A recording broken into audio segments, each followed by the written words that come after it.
It's a theme park tragedy. It happened overnight. We mentioned this at the top of the show. At least 4 people were killed in Australia when a popular ride malfunctioned.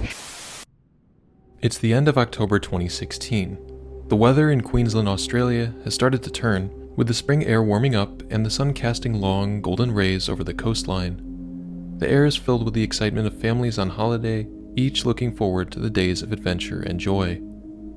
A group from Canberra, including the 32-year-old mother Kate Goodchild, along with her husband Dave and their 2 daughters, a 12-year-old and an 8-month-old baby, are extending their trip after attending a family wedding. Kate, a public servant, has decided to treat her children to a fun day at the park. Accompanying them are Kate's brother, 35-year-old Luke Dorset, and his 38-year-old partner, Rusba Aragi. The couple, known for their high-profile legal battle over stamp duty, are also public servants, working for the Department of Human Services. Meanwhile, 175 miles northeast of their hometown, in Sydney, Cindy Lowe and her family are on their own adventure.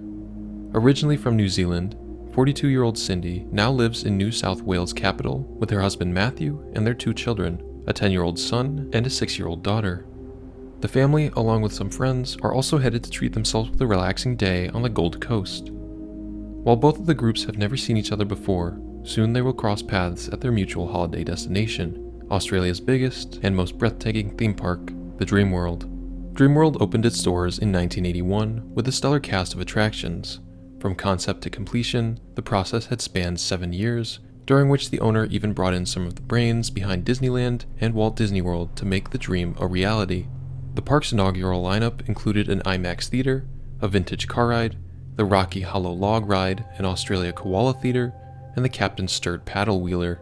But that was just the beginning. Over the years that flew by, the park steadily expanded, adding roller coasters, a wildlife park, and several other rides that kept adding up to a grand total of 40, making it the largest theme park in Australia.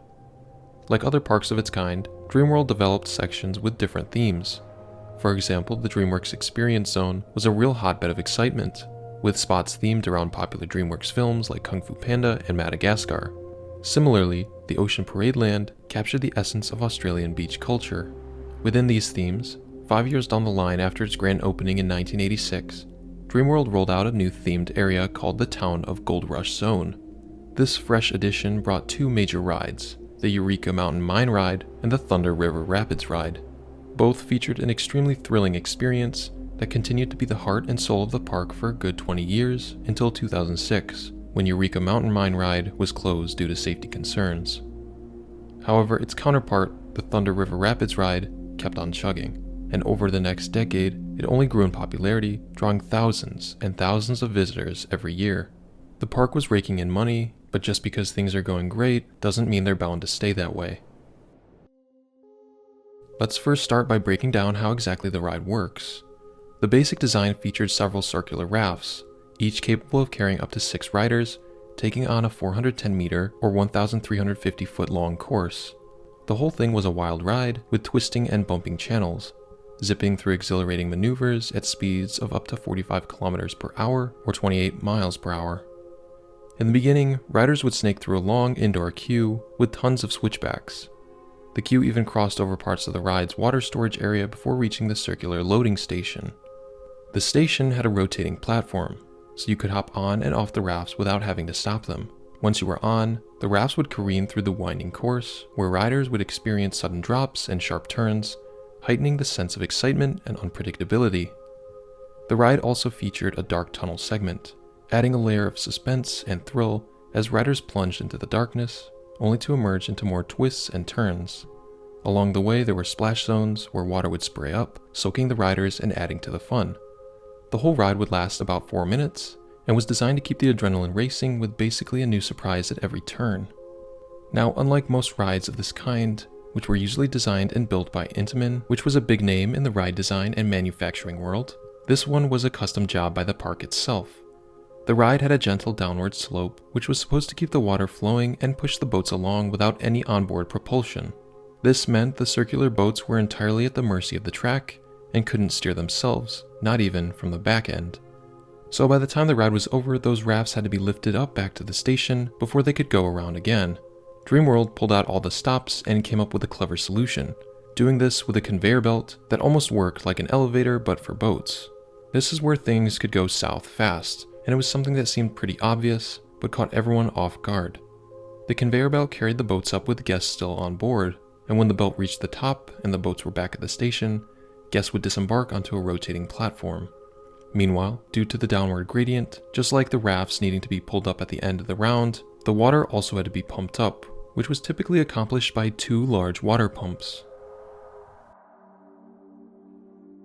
On October 25th of 2016, during the normal operations of the ride, one of those water pumps stopped working, and with the ride's repetitive cycles, the water being pumped back onto the course started running low. But before anyone could catch on for a quick response, the ride kicked off another 4-minute course. That's when the 2 families ended up together. On the boarding platform, the Goodchilds took up 4 seats on one side of the circular rafts. This included Kate Goodchild, her 12-year-old, her brother Luke Dorset, and his partner. The remaining 2 seats were filled by Cindy Lowe and her 10-year-old son, while her husband and daughter were in another raft, since all 6 seats on this raft were occupied. As the ride went on, everyone was having a blast, not realizing the water level back up on the boarding platform was dropping dangerously low. Unbeknownst to the fact, folks continued to have a ball and eventually reached the juncture where boats had to board the conveyor belt to be lifted back to the platform, which now had fallen short of water so much so that the boats couldn't move forward. Being at the front of the line, Cindy and Goodchild's boat was the first to board the conveyor belt and start its slow ascent. But just as it was nearing the end of the belt, where it was supposed to be dispatched to the boarding platform, a forsaken empty raft, perhaps from a previous cycle, lay obstructed on the support rails, jammed due to the insufficient water level. And since it was just short of the platform, it remained unforeseen by those above. The conveyor belt, on the other hand, kept moving, carrying Cindy's raft higher and higher until they all came to a harrowing realization that they were on a collision course with the stranded raft. But before they could react, the collision struck with deadly force. The impact sent both rafts reeling on the support rails.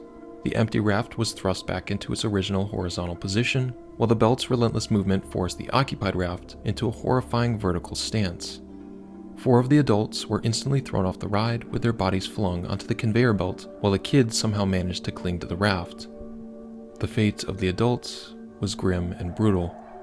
Some were dragged beneath the stranded rafts, their bodies crushed under the weight of the wreckage, while others plummeted through the gaping holes in the conveyor belt, their screams echoing in the dark void as their bodies were twisted in the intricate gears of the machinery below.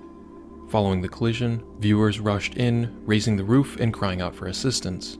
Thankfully, the staff jumped into action and put the brakes on the conveyor, otherwise it could have been way worse. Still, the loss was beyond words. When the machine finally came to a halt, the 2 kids who were clinging to the boat, watching their parents get crushed and torn apart by the moving belt, were rescued. The ride was evacuated, and the park shut down as a recovery operation kicked into gear. Even after draining all the water from the ride, it took until the next morning to retrieve the bodies. The process was so horrific that even some of the paramedics needed counseling afterwards. The 2 kids who made it out physically unharmed were also sent for professional help because of the severe trauma they witnessed. In the aftermath of the incident, multiple investigation reports highlighted a laundry list of failures on the park's end. There was no automatic water level indicator, and they hadn't done a proper risk assessment, leaving it up to the ride's staff, none of whom were trained engineers. The maintenance staff was completely in the dark about the location of the emergency stop button in the main control room, and had never put it to the test. Not only that, even basic safety features that would have cost next to nothing weren't in place. The entire ride was deemed completely unsafe, and worst of all, it was revealed that the ride had experienced multiple issues in the days leading up to the accident, and officials not only turned a blind eye to them, but also kept the ride running at maximum capacity. On July 21st of 2020, Dreamworld's parent company, Ardent Leisure, was slapped with 3 charges under the Work Health and Safety Act. They didn't fight it and ended up pleading guilty, which led to a hefty $3.6 million fine and a $2.1 million settlement to the victims' families. The Thunder River Rapids ride, where the tragedy occurred, was demolished in 2018. By 2019, Dreamworld had announced a steel Type-N roller coaster would take its place. Although Ardent Leisure shelled out over $5 million in compensation, along with a memorial garden that was set up near where the ride once stood, no amount of money could ever turn back the clock on the loss of those priceless lives. Between Norway and the North Pole exists a gathering of small islands known as Svalbard. It's mainly just ice and barren rock, and just over 2,500 people live there. However, living alongside them are as many as 3,000 polar bears. Polar bears are very dangerous animals, and unfortunately in Svalbard, confrontations arise with tragic outcomes for both people and these bears. Almost every year, polar bears are shot due to encounters with people, and over recent decades, human lives have been lost and numerous people have been injured. This is the story of the 2011 British School Exploring Society expedition that resulted in tragedy. Earlier in the year 2000, the Svalbard governor issued a warning after several polar bears were seen nearby highly populated settlements. According to one Longyearbyen resident, a man sleeping in a cabin near the shore was attacked a few years ago by a bear which smashed its way in and grabbed his sleeping bag. Fortunately, he managed to fight the animal off with an axe. One airport worker who lives near the area said there have been a number of bear attacks in recent years. The problem is, when the ice melts, the bears lose their way and can't catch food. Most people don't really know how dangerous they are. There was even a day when one came down to the sea and people were running down to take pictures. They had no idea their lives could be in danger. Dwindling sea ice in recent years has led the bears, which usually hunt seals, to look inland for food. To prevent any tragedies, visitors are told clearly as they arrive, if you move into bear territory, you must have a loaded rifle and someone who knows how to use it. Arriving in Svalbard on July 23rd, a party of 80 teenagers and adult guides planned on spending over a month exploring the area. Amongst them was a 17-year-old Horatio Chappell. He was a student at Eton College and was hoping to become a doctor. Midway through the trip, Chappell hiked to the Von Post Glacier alongside a 13-person group with 10 other students and 2 instructors. The group camped overnight on a snow bridge close to the glacier, known for frequent sightings of polar bears. In the early hours of August 5th, a large but also starved-looking male polar bear approached the camp. The bear entered the camp around 7:30 a.m. and avoided all traps and safety guidelines the group followed to prevent bears from entering. The string of tripwires designed to trigger alarms and flares failed to activate. While nobody knows for sure, the most likely reason for this was that the bear knocked over a surrounding post, dislodging the cartridge that would have triggered the mines. At around 7:30 a.m., Chappell had just emerged from his tent and was in the process of standing up when he was attacked by the massive polar bear. After overpowering and batting the teenager to the ground, the bear mauled him around the head, face, and neck, killing him. It continued its attack, badly injuring 2 of his tent mates.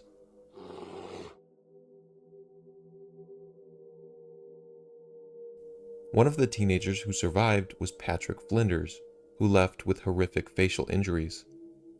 He remembers that night very clearly. While he was sleeping, he heard scratching outside his tent before it suddenly collapsed. The fabric of the tent hit Patrick's face, and he looked up and saw a huge mouth snapping. There was blood all around the bear's nose. At that moment, he thought he was going to die. It hit Patrick with its paw, and then he felt its teeth clamp his elbow, biting down on the bone.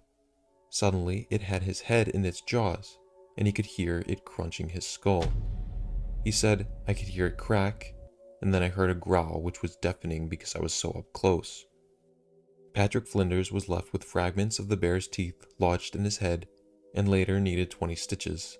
Flinders said he lashed out and tried to punch the bear before the attack came to an end, at which point the bear let go and chased down another group member. At that time, warning shouts woke instructor Michael Reed, who was in possession of the group's only rifle. He later described taking careful aim at the bear to prevent hitting any of the young explorers, only for the weapon to misfire. Despite multiple attempts to chamber a round, the rifle still failed to fire. While struggling with the gun, he shouted to another member of the group to fire pen flares in an attempt to scare off the attacker. The bear then turned its attention to Reed, knocking him off his feet and biting his head. He unsuccessfully attempted to gouge at the bear's eyes, but was saved when the animal was distracted by a group leader, Andrew Ruck, throwing rocks at it. It moved towards Ruck and attacked him, leaving him badly mauled. In the time the bear was distracted, Reed was able to reload the rifle and shoot the animal until it died. An inquest into Chappell's death found that the group had opted for tripwire flares rather than an overnight watch or guard dogs, a decision which resulted in them being caught by surprise during the attack after the trips failed to fire. While it was ruled that the attack would have been prevented if the group had stayed in cabins rather than tents, there was no legal requirement for that step at the time. The group was also found to be missing items of equipment, including parts of the tripwire alert system.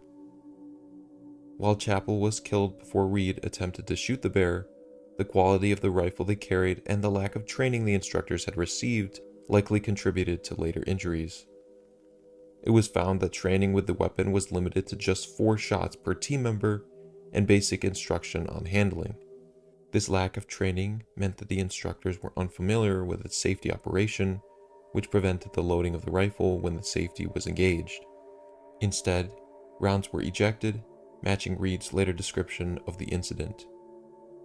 Police later disclosed that the organizers of the expedition had not assigned a night watchman because of dense fog on the night of the incident, and that during the emergency, their gun failed to fire 4 times because its safety catch was engaged. The injured men were trip leaders Michael Reed, who was 29, and 27-year-old Andrew Ruck. Also 2 trip members, 17-year-old Patrick Flinders and 16-year-old Scott Bendel Smith, were badly mauled as well. At Disneyland, a major ride called Carousel of Progress was redesigned to become a new attraction called America Sings on June 28, 1974.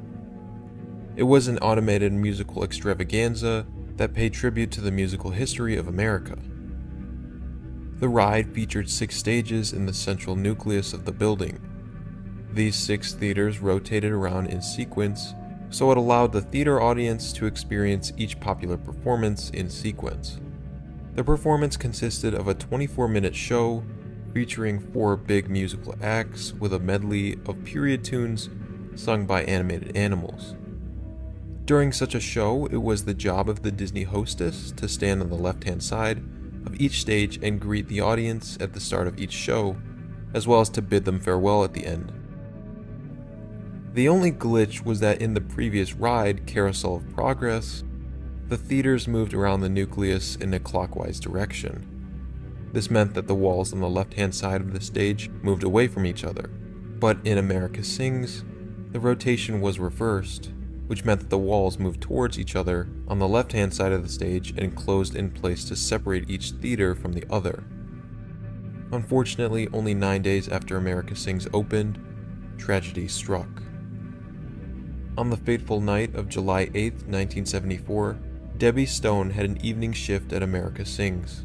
She was an 18-year-old hostess at the Disneyland theme park in Anaheim, California, back in 1974. She was a smart girl who was liked by everyone who met her. Unfortunately, her bright future would completely disappear that same night. Just before her shift, she called up her parents and exclaimed to them that she was in love and wanted their permission to get engaged. Obviously, her parents were very happy for her and allowed it. At around 10:30 p.m., when the last show got over and the stages were shifting position in between the 45-second interval, a guest from the adjacent theater heard a blood-chilling scream. When he and the operators rushed to the scene, they were horrified to see Debbie Stone crushed between the walls of the 2 theaters. To this day, no one knows what exactly went wrong. There have been numerous theories. Some state that Debbie may have been inclining towards the adjacent stage to talk to a fellow cast member, and she may have attempted to jump from one stage to another. Or she may have been distracted and stepped backwards without noticing. Whatever the reason, the fact remains that Debbie was crushed alive as the rotating wall closed against the stationary one. After the gruesome incident, Disneyland closed the ride for 2 days, and the stage on which Debbie died remained closed for a year. Later, the stages were installed with sensory lights to warn the operator if someone went too close to the walls, and additional changes were made by fixing breakaway walls in case the sensors failed. The ride remained open until 1988. Then it was shut down and the building remained obsolete until it was refurbished in 1998 for a new attraction called the Innoventions. Debbie Stone was known for her kindness and compassion, and the people whose lives she impacted were numerous, most prominent being a former classmate who claimed to have kicked his drug addiction because of her help. Over the years, her family received numerous letters from strangers and friends alike who expressed their support and gratitude for her.